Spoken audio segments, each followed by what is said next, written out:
All right, welcome back to another episode of the Xevi Had a Problem podcast. We're on episode 9. Shout out to all of you guys for constantly tuning in, and hopefully y'all enjoy the show. Now, shout out to Menda, our producer / my sister.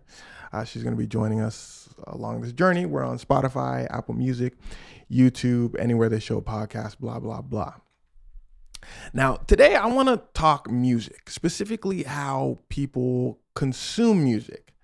And I bring this up because Tyler, the Creator, recently released an album called Don't Tap the Glass. Now, if you haven't heard this album is more of a shake and move type album, right? So it's just vibes. It's not really getting too into the gritty about somebody's life.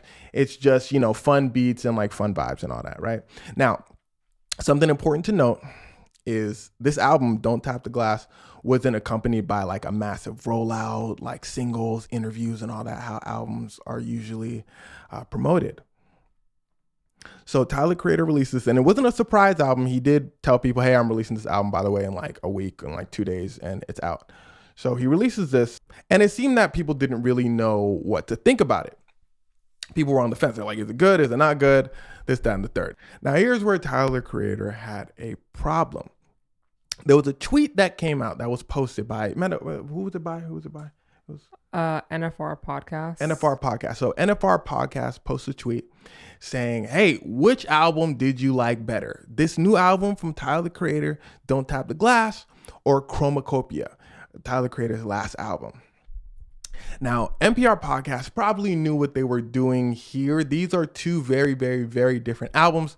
And again, people didn't really know how to feel about Don't Tap the Glass. And Chromacopia was a massive success. Okay, people generally love the album. Okay. So most likely folks are going to say, hey, we like Chromacopia better. We like Chromacopia better. That furthers the tweet. That furthers the article, blah, blah, blah. So Tyler, Creator, responds to the tweet. And actually, Mena, can you tell us exactly what Tyler, Creator said so we don't mess anything up here? He said, quote, y'all got to stop doing this. Everyone, though, it hasn't been 10 hours. Just let it be what it is. A fun, short, upbeat, urgent, braggadocious album to a diary post about abortion and hair and aging and whatever else I was crying about, LOL. Please just let it rock if you rock with it, and if you don't, then move the damn on, LOL. Okay, so since Menda basically speaks in run-on sentences, it was a run-on sentence. Was it really a run-on sentence? Well, it was 2 sentences. That whole thing. It was 2 sentences? Okay, so you read it grammatically correct. All right, that's fair. Okay, maybe it was 4. 4 and 2 is a big difference. No. But everyone, though, is a sentence. So did he not put any commas or periods? No. Then it's on him. Well, he did put 4 periods, but they weren't. He didn't put them where they're supposed to be put. Oh, okay. Now be real. Between 2 different sentences, did you read them together or did you like actually pause?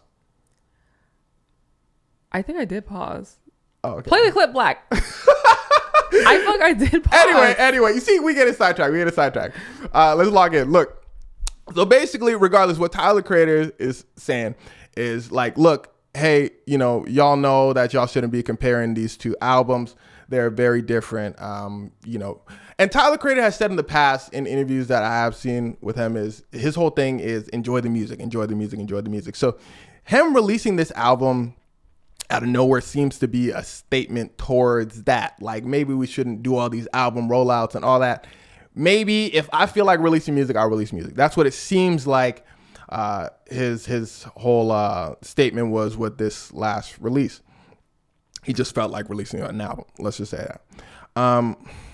Now, I expanded this tweet, right? I don't know how Twitter works exactly to this day, to be real. So expanding this tweet, is that correct? When I click the thing, is that how they... I think so, Unc.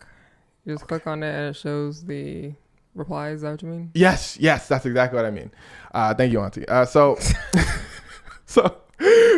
we click on it, it shows the replies. And I'm thinking, okay, man, these folks finna go crazy on NPR podcast. Like NFR podcast? NPR podcast. What? NFR podcast. These folks finna go crazy on NFR podcast. I mean, Tyler Creator, he seemed like he had a sound argument. And they going crazy on Tyler in the comments. Now, this is an NFR podcast post, so maybe the folks, is that how Twitter works? The folks replying to that are NFR podcast, like, subscribers, like people? Or usually it'll depend. Like, it'll show to the people who would engage with that post most. In general, okay. But especially since Tyler had quote tweeted it, now people who see what Tyler sees are going to probably engage with that post. Oh, okay. It depends, honestly. Okay, so I'm looking through and they saying, Tyler, shut up. I'm like, God, they cussing bro out. Not even debate style. Like the top tweets, they going, man, Tyler, don't tell us how to consume your music. This, that, and the third. I'm like, damn. I don't know, man. I don't think that's what he was doing, in my opinion. No, like it just seemed like he kind of had his opinion. Say, what do you think, man? I feel like his point is extremely valid, just because the way we are consuming music nowadays, people don't really make albums anymore. Word to Beyonce, it's just a bunch of singles. Yeah.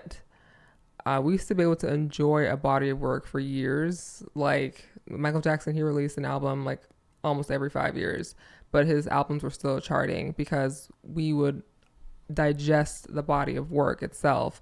But nowadays it's like artists are expected to release an album, people listen to it for like a week and then get over it, and that's it. Okay. Yeah, I feel the pressure to like release more and more and more. That doesn't. So to like kind of do a comparison of the albums when it has only been 10 hours, I can see where his frustration is, because like I had to listen to like GNX by Kendrick Lamar a couple of times to really absorb it, and like it's one of my favorite albums of all time. Yeah.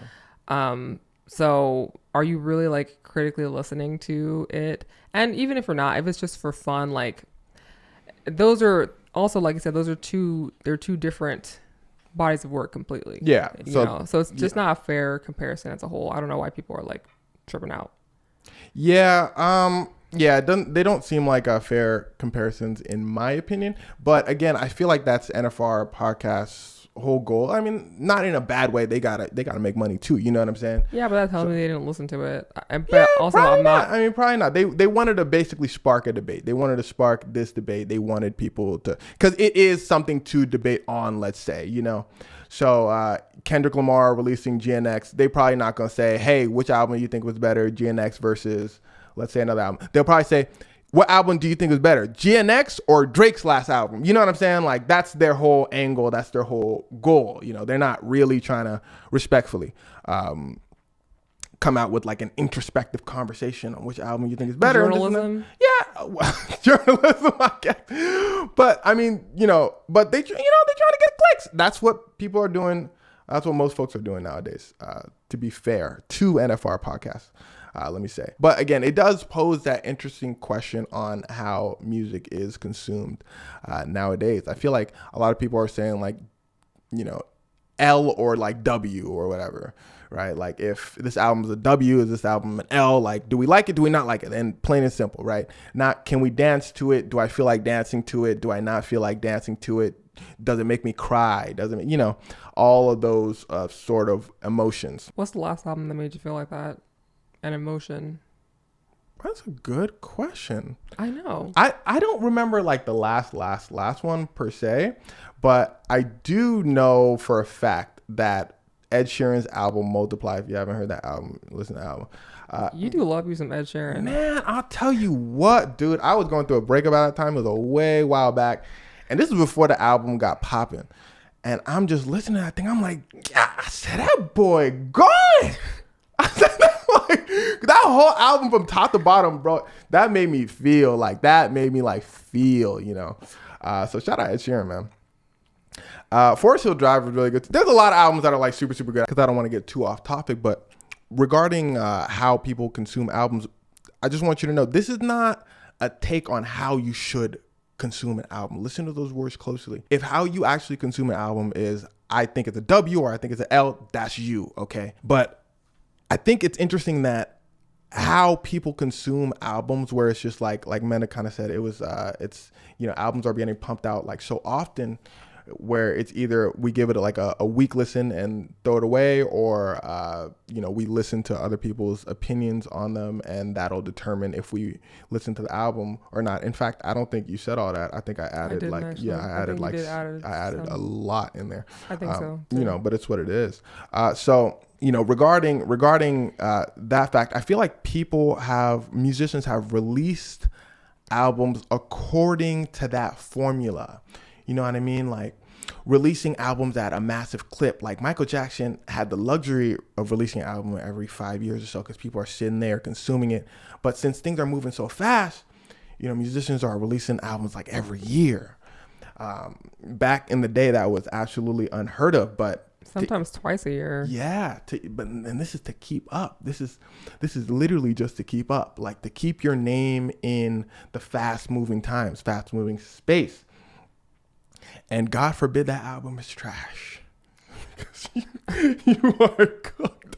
You are done. You might have one more chance, and then after that chance, you might have a third chance, just because you might be the comeback kid. You know what I mean? If you have 3 bad albums, pack it up. Maybe you should pack it up, respectfully. It comes to next to us. It comes to next to us.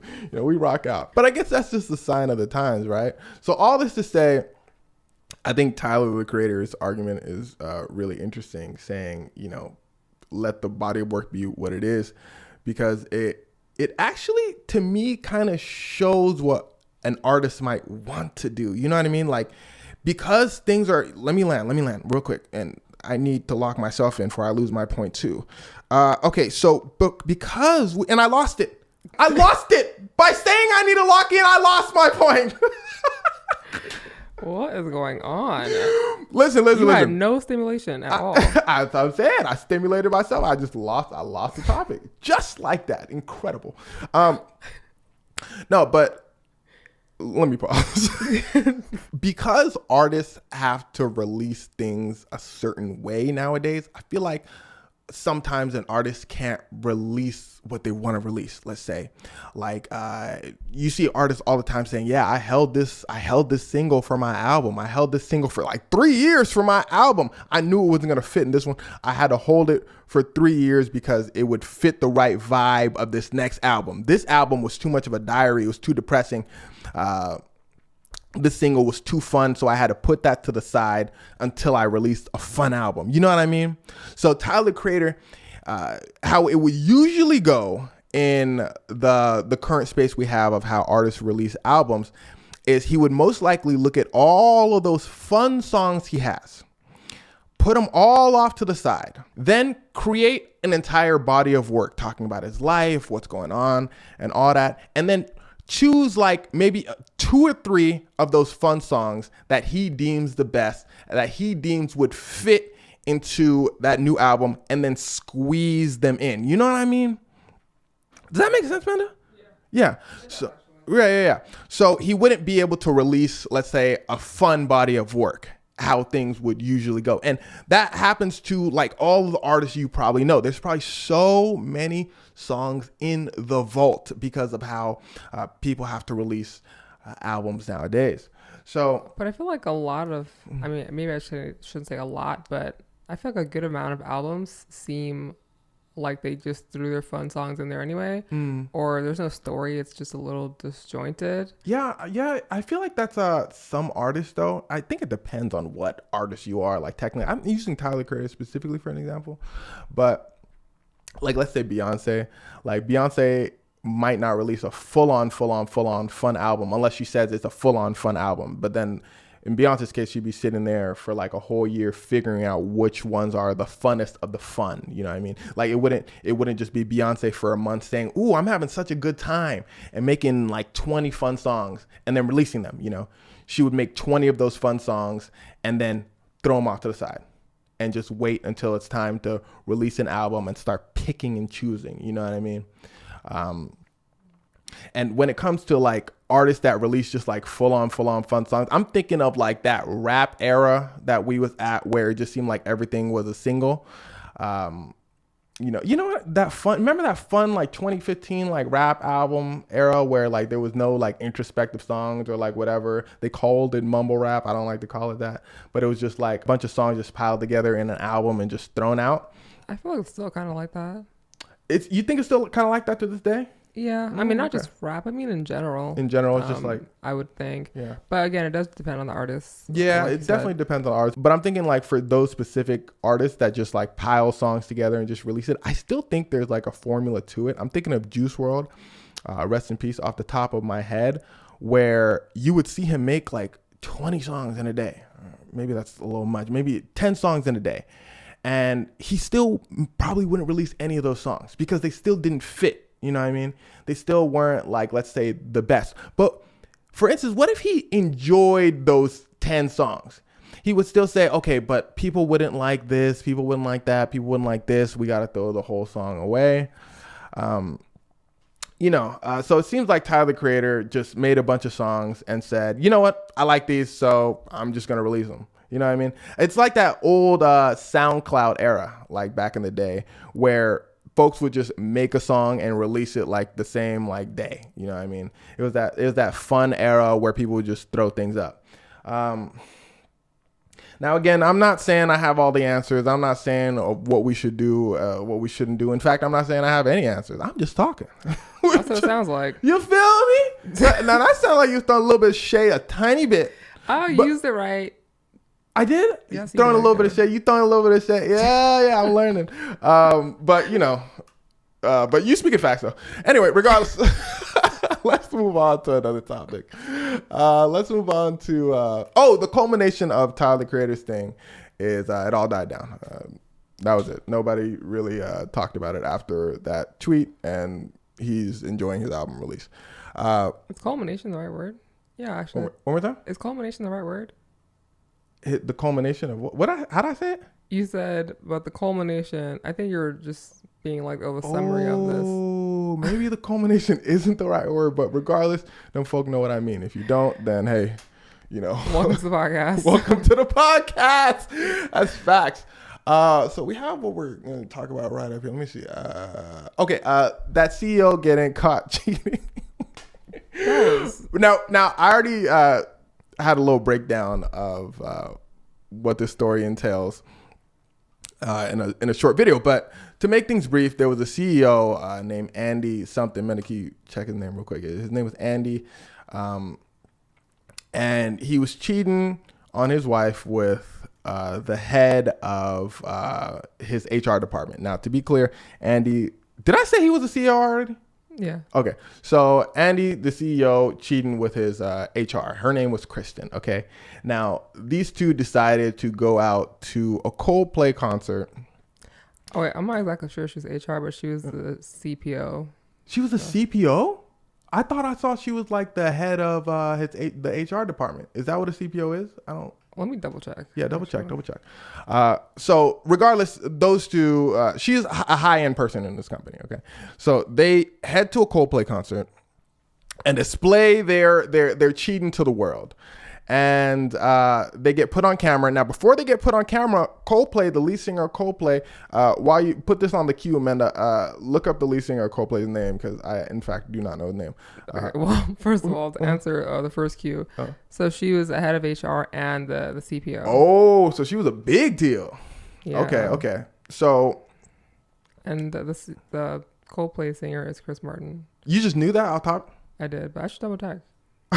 I respect it, though. I respect it. In fact, I think his name is Chris Martin. But Chris Martin is right. a very common sounding name, so that could just be from anywhere. But yeah, double check that. So Chris Martin. It is Chris Martin. Hey, nice. Okay, so Chris Martin shouts out, hey, by the way, folks, everybody, we finna show y'all on the big screen, on the Jumbotron right here, just to let you guys know. You guys might be on this Jumbotron we have in the middle. It seems like my boy Andy was not. In fact, he's not my boy because he's wilding. It seems like Andy just had no common sense. He lacked common sense because he holding on to Kristen. They hugged up, and Kristen has no common sense. In fact, it was a kiss cam. It was a kiss cam. It was a kiss cam. Oh, that makes things way worse. Because who you think they've been showing a kiss cam, Andrew? They were having too good of a time. Andrew, Kristen, and we gonna pop the picture up right here. Who you think they finna show in a kiss cam? Y'all looked hugged up. They look relaxed. They looked relaxed, hugged up. That camera popped on their face, and they was sitting there smiling. Yeah, that's what the kiss cam is looking for. It's looking for y'all. They said, "Hey, we right here," and then they said, "Hey, we cheating." Like, what they jumped into action. Andy jumps to the ground. Kristen turns around. They look like they did something terrible. Chris says, "Hey, them folk doing something terrible." He said, "I feel like either they might be cheating or they're really shy."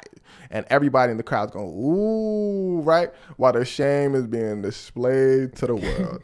Now, I have a question for you, man. And I have a question for you folks listening to this or watching this right now. Because I saw somebody said, why didn't Andy and Kristen just stand there like natural, like normal? They wouldn't have been like as viral or put on blast if they just popped in front of the kiss cam, stood there like normal, smiled, and then moved on. This probably wouldn't be front page news. And I agree with that. I think that's true. But genuinely put yourself in the situation. Do you think you as a person could just stand there? Or if you just suddenly saw yourself on a Jumbotron and you doing what they were doing, would you freak out? I think most people think that they're calm and cooler and collected than they actually are. But when you're caught in a situation like that, you don't know how you're going to react. Well, what do you think you would do? I feel like I would probably I wouldn't run away. I wouldn't evaporate, disappear like Houdini like they did. But I would definitely be like shook, for sure. And I feel like, man, that you low key, like you got a dose of that socio. So I feel like you would hold it down.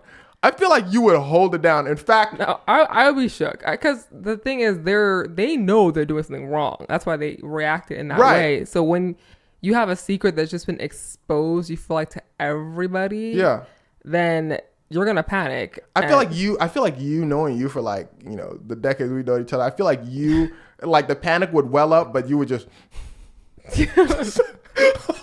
hold it down. I mean, it doesn't matter what I do. It doesn't matter what this that's what I'm saying. Does. You might honestly even grab bro's leg, be like, lock in.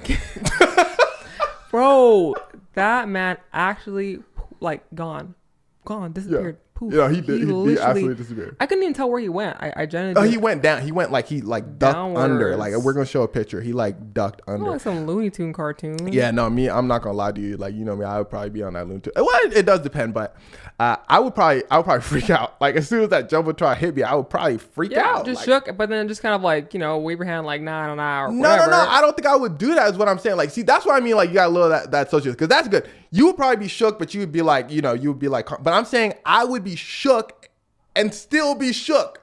Like I'd be like, ah! They'd be like, oh, I know Xevi doing something wrong. They probably put me on second page news. I probably wouldn't, you know, screw up like Broski, like going on the floor and just like, why me? You know, but like, I'll be on second page though.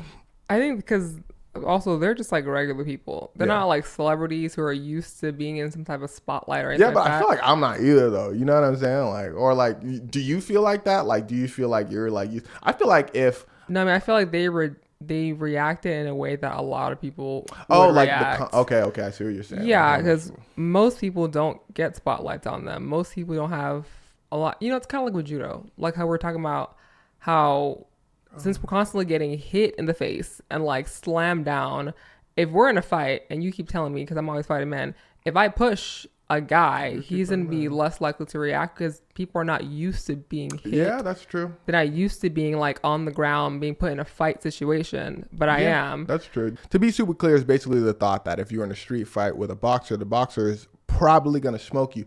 Not only because they probably have more skill than you, but they've been in so many of those situations that their emotions won't like explode and they'll be able to like be more calm than a person who doesn't have, you know, fighting experience, you know.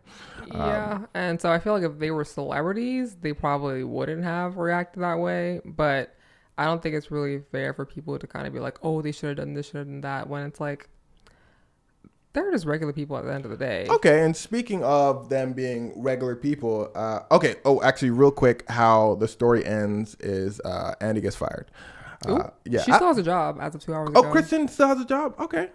Hey, man. Hey, look, I'm not gonna wish for nobody to get fired, get hired, this, that, and the third. Okay? Well, she was his subordinate, so I think. Oh, and that makes sense. That makes sense. I guess no matter who starts it, at the end of the day, he did have a position over her empire. So yeah, that makes sense. Regardless, Men and I were speaking about how this is sort of like a Black Mirror episode. In fact, I think I put those words in your mouth again. I don't remember saying that. Yeah. It was just me that said the Black Mirror episode. But we were having a sort of discussion about this. And to me, it feels like this whole situation, like if you're Andy, you're like in a Black Mirror episode, because like he did wild out. He did cheat on his family. Wait, so what does this have to do with Black Mirror? I guess for people who've never really seen the show. Okay. So in Black Mirror, what happens is it's usually like a dystopian, like surreal take on life. It usually has something to do with our society nowadays. And there was an episode specifically where this lady did something wrong and she was like publicly put in like this arena. You know what? It's going to take too long to search for that episode, but somebody out there in the comments is going to remember. And she gets put in this like weird like arena thing where she's basically like being tortured and like people are taking pictures and like cheering. And this was basically her punishment for doing something wrong. Now, granted, what she did, if I remember correctly, was really wrong. I don't want to spoil it. Well, actually, I think I spoiled like most of the episode, but that's true. I feel like I watched it. So. But don't worry, that episode wasn't like crazy good. But yeah, so this kind of reminds me of that Andy being in this situation, because what he did was wrong. What he did was absolutely wrong. Cheating on his wife and all that. But damn, like the response online. It's fascinating, honestly. Yeah, it's out of this world. Like, I mean, I do think it's interesting that at the end of the day, like these are normal people, and the visceral backlash that is it the visual or the visceral? Which one was it? Do this, remember? Clean yours out. Okay. The visceral backlash that these random strangers are getting. They're not even like celebrities or politicians or anything like that. It's kind of interesting, like watching moment by moment, like the CEO's wife, like she removes her the last name of her married name from her Facebook page, like everything's like put on like blast, everything's put on like on display, like people sending them death threats and like demanding a carceral punishment for these. What's carceral punishment mean? You use the word and you don't know what it means? No, I know what it means. I want to give like a I do that all the time, so there you go. So carceral punishment refers to the system of penal confinement and control encompassing prisons, policing, courts, and other forms of social control. Oh, they wanted them to like go to jail? Basically like punish, like to suffer consequences. Okay. And it's just funny how like our society now is demanding punishment and atonement for things that didn't even affect us. Like they didn't change our lives in any way. But I feel like, go ahead. Oh, just that. Yeah, we're demanding like people get fired and sending death threats, all these things, all these like emotional projections for people who don't affect our lives or policies whatsoever. And it's just another reminder that we're in a surveillance state. Like every move we make can be launched into millions of people's eyes, and who knows how our lives can change. It's a little scary to think about. So it really is a Black Mirror episode. Yeah, that is pretty interesting. That is pretty interesting when you put it like that. Kind of reminds me of Love Island in general, how we created heroes and villains, and I say we because I was in there. Shout out Love Island. Wow. Good show. That show was good. I'm not even gonna lie It's to a good you. show. I think it's a very good show. Yeah, I was angry the whole time. Yeah, so you created like villains, right? You had like villains like with you, and I feel like there wasn't many heroes in this episode. I couldn't take all of them. I hated them all. The whole point being is if you were on social media at the same time as when Love Island was popping off and a little bit after, ooh boy, like you seen the worst thing somebody could say about another human being, like towards those people that were in the villa. For those of you that didn't watch Love Island, then the villa is the place where they were situated at. And by the way, in my opinion, I don't think creating heroes, creating villains is like a bad thing. I feel like that's all part of the fun of enjoying a show. But for the folks that do take it to the point of like death threats or like commenting the worst of the worst things possible. Intense bullying, finding people's family members. Yeah, finding people's family members, like all that, like trying to get people deported to teach them a lesson on racism. That was wild. Yeah. Somebody in the villa said something racist, and a couple folks were like, you know what, we'll show them racist. Sierra, she's Mexican American. Yeah, so they're like, we're gonna call ICE on your family. We're gonna show you racist by being racist ourselves. That's crazy. Yeah, so I feel like that sort of stuff is a whole different conversation to me versus, you know, touting people as heroes, villains. I feel like that's okay again, but I do feel like when you overstep the bounds and when you actually like completely insert yourself in an extremely negative way is maybe taking things not even maybe it's definitely taking things too far. But whole point being is you do something online that folks don't like and it's coming down on you. You are getting smited, whether that be you on Love Island, whether that be you on the Coldplay Jumbotron. Folks online gonna talk to you any sort of way. And it's just interesting. It feels like, again, we're like in a Black Mirror state. So what I was kind of thinking about earlier was, I wonder how this affects people like in daily life. Shout out to my boy. I don't know if you're listening to this. I'm not even gonna say your name actually. We was out in Coachella, and you know, I had a do-rag, and you know, I put it on, and my boy was white. And I pick it up and I jokingly said, "Hey, you want to put this on?" And his answer to me was, "I don't think that would be appropriate culturally. And I don't think that would be appropriate in terms of racial divides and all that. Thank you for your offer, though." I said, "Oh, wow." That's facts. I said, "No, bro, I was joking. Like, you know, this is that." But that is fact. That's true. But I'm saying, like, damn, like social media has really whipped us straight to like this weird like state. You know what I'm saying? Like, if bro wore a do-rag, I wouldn't, you know, barbecue him. You know what I'm saying? I'm saying it's really interesting because if he said, "Oh, no, I'm good. Like, that's one thing, because that I feel like would be like the real him giving me a full-on sit-down dissertation on why this and that. I feel like, okay, now we're kind of at a point where you got a ting to your head, you know, like people feel like they got a ting to the head that they have to say a certain thing. And this is going to sound extreme, okay, but in my opinion, personally, man that knows me, I think everyone should just be themselves. And I mean this to the point of, if you're a god-awful person, if you're the worst of the worst, then I want you to be the worst of the worst. You know, I feel like personally, that's better than saying something because you think you're supposed to say something. Like, if you are a racist person, I would rather see your racism. I'd rather you be comfortable in your racism. You know what I'm saying? So then I can make a full-on judgment as to whether we should hang out or not. Okay, I don't like racist people. You go your way, I go mine. They say, "Hey, that sounds good. I'll join a racist group. You do your thing." And we all move on. But if you're a racist person, but you feel like, okay, nobody's going to like me if I'm a racist, so I'm going to just bury that. I'm going to hold that down. Pretend. I'm going to pretend. Mm-hmm. You know, I'm going to say, hey, you know, everybody's equal.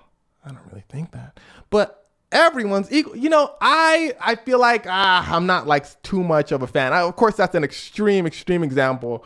But a more common example would be like dudes who are like super misogynistic and who are just assholes to women in general. I feel like a lot of guys, I don't even want to say a lot, I feel like there is a set number of guys who are not fans of that, myself included. But most guys you're around know that guys aren't a fan of that. guys aren't fans of other misogynistic guys, so they will be undercover. Like incels, like red pill type. Yeah, like the ones that are like OD, like that are like, man, women should be in the kitchen, women this, that, and the third, like, you know, it's the man's job, this and that. Those type of dudes mask that really well. Ask any dude you know. Dudes, my fellas out there, you guys, y'all probably know this. You have the undercover dudes like that that'll worm their way into your friend group, and you'll never know they're super misogynistic until y'all are like at a moment where you see a girl like fall on the ground and they say, man, I ain't helping her up. I ain't never been helped up by no women, so she should help herself up. And then you're looking like, bro, you know what I'm saying? Like, but that's after bro had like 5 drinks and he feels like he could be himself, and then he gets cut off by the friend group. You know what I'm saying? So they hold that down. They mask that really well. I mean, I know you've been trying to tell me that, like, how I've been trying to tell you the way women get tricked or like have to discover that a lot of the men that they're dealing with are just like red pill or weirdos is the same way that other guys who are just normal get tricked. We get tricked. We just be feeling bamboozled. But regardless, what's the whole point of this? What are we talking about? Don't look at me.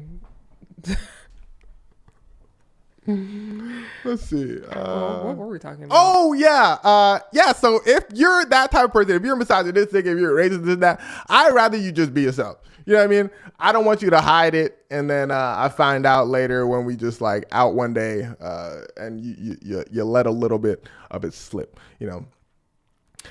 So, you know, just find your own tribe. Just find other misogynistic dudes. Just find other racist people. You know, that's what I feel. I feel like everybody should be themselves so they can like see their tribe, see who they should be with. Now, for the folks that need clarification, racism, not good. Misogyny, not good. Wasn't that Cody Co song? Racism, stop it. What is it? It's true, racism. Stop. I feel like that has. I feel like folks that are racist are just low key, just ignorant. Like they absolutely must know nothing. Respectfully, and that's actually the reason why I wouldn't want to hang around if you're a racist. Fun fact. Not because of your beliefs exactly, but I just genuinely feel like you're stupid. Respectfully, I swear on everything. Because racism is great. It has so many, like, we're not even going to get into that. I personally don't think the culture of do it this way or no one's ever going to speak to you again, I feel like that doesn't benefit society as much as some of us may think it does, but I'm okay with it. Yeah, well. You know, regardless, we're here. You know, regardless, you live your life, you do what you want. Now, speaking of people who are living lives the way they feel like living their lives, we're going to talk about Shannon Sharpe. Shannon Sharpe. Oh, Shannon,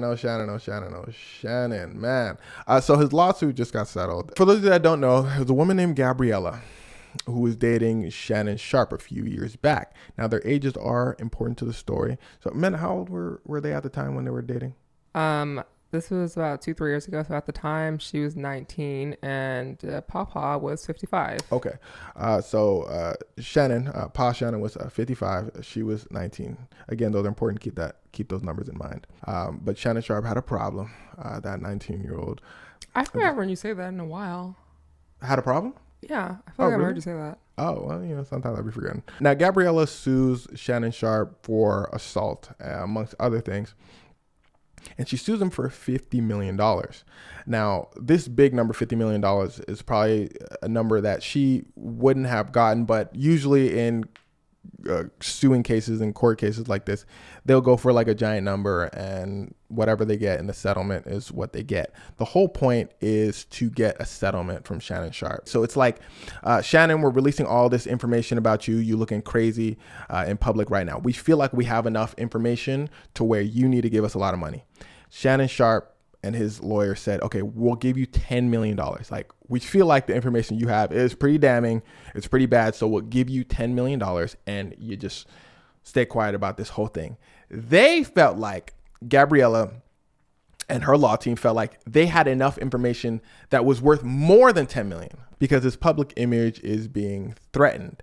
For example, Shannon Sharpe lost a $50 million deal with ESPN. Medicare, double check that, because of these allegations. So he wasn't officially dropped by ESPN, but he stepped aside, quote unquote, from his role on First Take amid the $50 million lawsuit. Oh, okay. How much did ESPN offer him though? Well, he was supposed to get like a deal. It was like a $100 million contract, right? So he was in talks for a media contract, especially for his podcast Club Shay Shay and Nightcap, for upwards to $100 million. Damn. Wow. Okay. So did they just dropped him from that? Or? No, it had stalled amid all of the allegations. Okay. Yeah, that's a great example of why folks would want to settle. They don't want to lose contracts like that because their public image is basically getting thrashed on. Man, am I using thrashed on correctly? Look that up for me. How did I just look that up? What do you mean? Thrashed on? Look up. In Webster? What you mean thrashed on? Thrashed on. That's a term. People use that. Thrashed on. I think that's just thrashed. What does thrash mean? We could bring it. What does thrash mean? To beat soundly with or as if with a stick or whip. Yeah, or a whip specifically. That's what Webster says. No, what did I say? What did I say? I said thrashed on. I said no. I thought Shannon Sharpe is being thrashed on. I don't know. His reputation. Yeah, his image. His image is being thrashed on. Okay, I guess I could use it in like a metaphorical sense.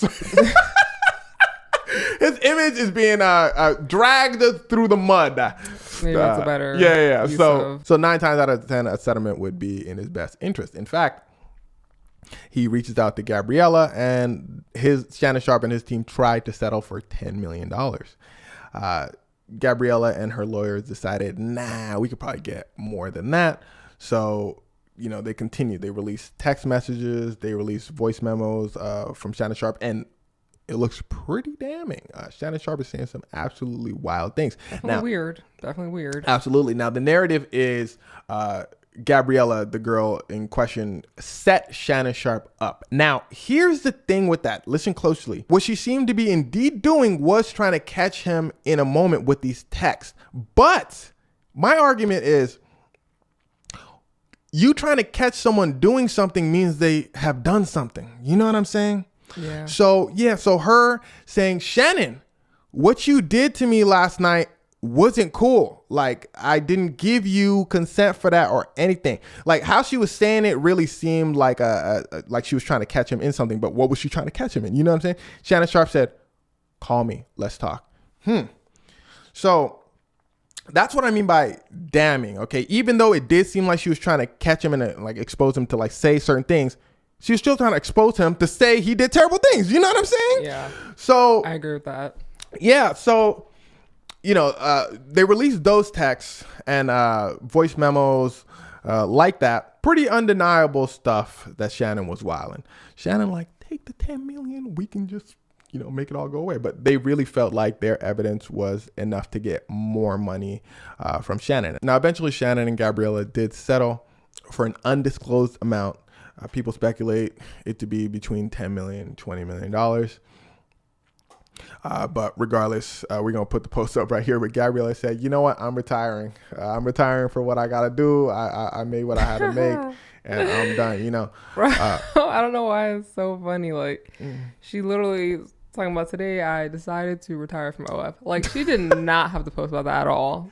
She did not have to post that. So yeah, so she regardless, she made it out with a bag. Now I bring this all up to say, I think the ending consensus is actually really interesting towards Shannon Sharpe.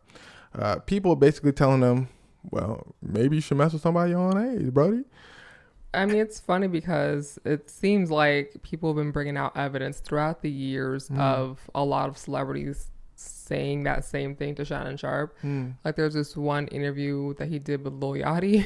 Yeah, where Lil Yachty's basically like, hey, bro, like, and they were just not communicating on the same page. 2 different conversations. Lil Yachty was telling them, hey, bro, like, like, I seen the people you mess with. Like, what's going on? Shannon like, yeah, boy. Bro, like, goofy ass. Lil Yachty like, I'm really worried about you, bro. And then, man, what he do?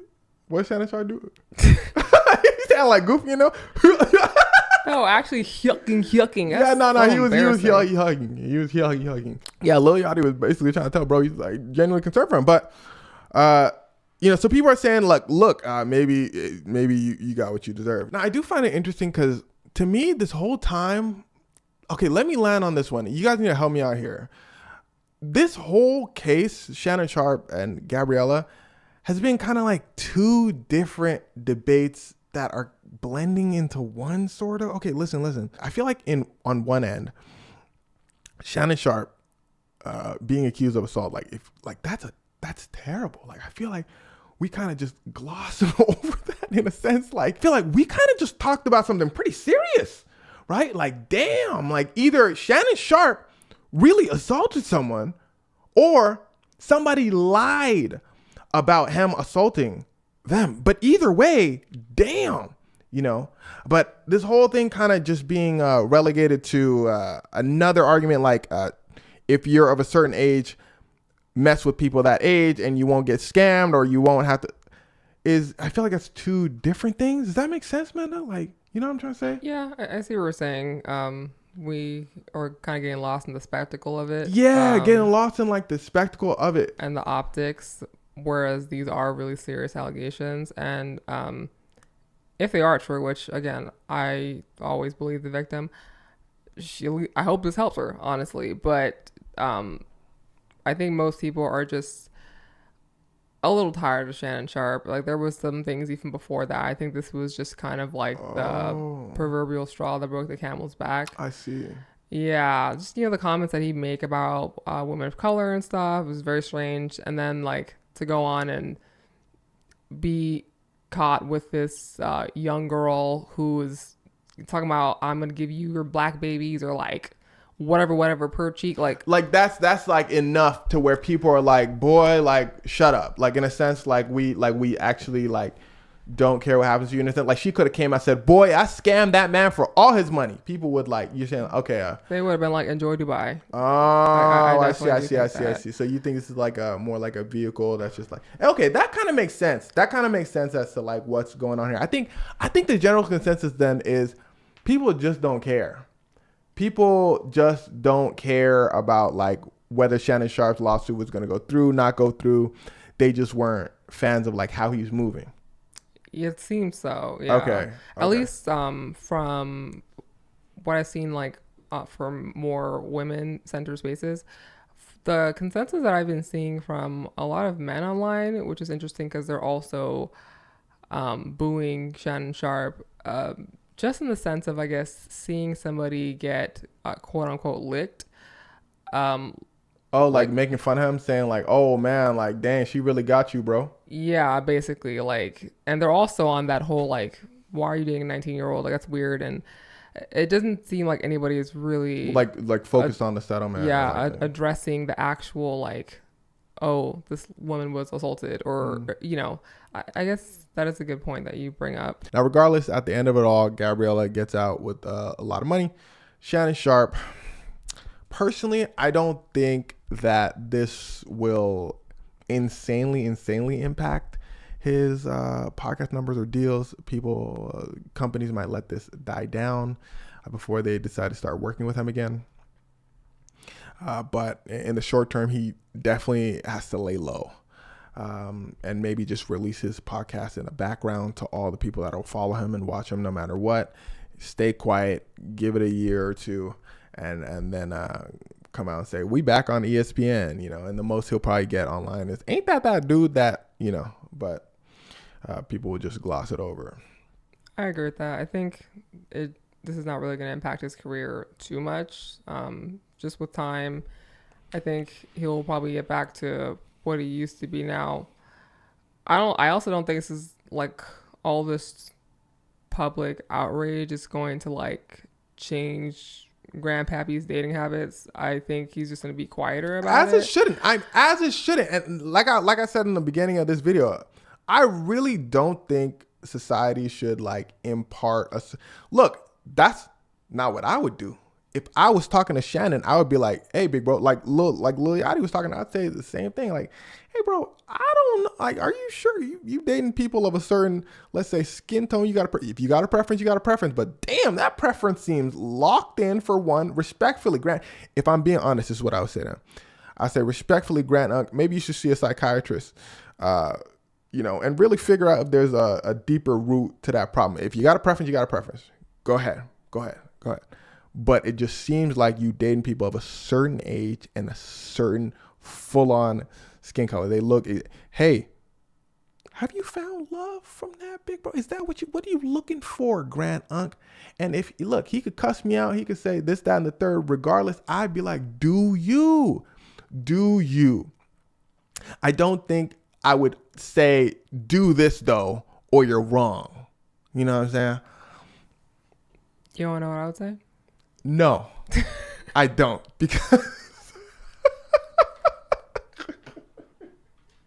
because I do like this podcast. We're on episode 9, and I do think we've gotten far. I feel like it's sound advice. Okay. I don't think it's that bad. All right, go ahead. I synthesize it to sound good for Xevi. Okay, let me hear it. So I just think, Grandpap, okay, that you need therapy. And after you've had therapy and you still feel like, hey, I still want to mess around with girls younger than my daughter, then go ahead and do that. But also expect to understand that this might happen again. And you can't sit there and expect that this girl is here for your looks, Shannon. Let's be real with you. She's not here for your personality. So if you can accept that, cool. But she's probably going to be on a Jet 2 holiday with Gabriella. Okay, I feel like that's that the wasn't best. Bad, that's right? the best we can get from men. I'm not gonna lie. That was the best. We can get. I really had to think about that. Definitely could have been worse. But okay. I really had to work for that one. Yeah. Regardless, I don't think we should shame people into non-existence. Maybe if you want to do that, then do it. Hey, I'm not here to tell you what to do. I'll do it. All good. Look, we just here to live, man. We just here to live, Brody. If it's criminal, though, let me be clear again. If it's criminal, that's why I was like, my mind was like harping on like the allegations that he was, alleged to do. I was like, are we? Yeah, bro, that's true. Yeah. You know what I'm saying? Like me personally, like if that comes out to be like true, like if there's a criminal case and all that, I'm sitting there like, damn, y'all folks still watching Shannon? You know what I'm saying? Like y'all folks want to talk about it or something like that? Like. Taking to the back. But regardless, let's just end the podcast right here. Yeah. Again, thank you for rocking with us. Episode 9, man. Shout out. You know what? Let me just end it here before I sit here and ramble about nothing. See y'all.